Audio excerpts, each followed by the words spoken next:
það ennþá miðstöðar í Bandaríkjunum afhómunar miðstöðar. Já. Ég var að segja þessu. Ég var í svona vinnutaflugvelli og þá var ungu maður þar sem var alveg upp í sértrúarsöfniði hér í Reykjavík og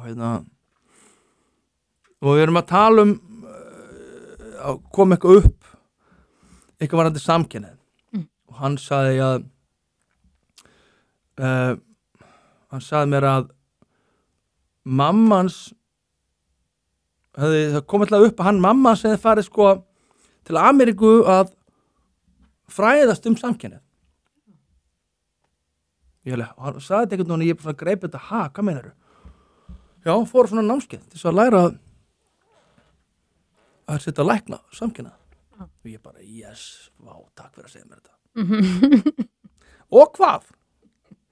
Og og hann var bara alveg upp þannig að þetta væri hægt og ég sagði, ok, tökum sem dæmi, hvað er frægasti hommi á Íslandi í dag?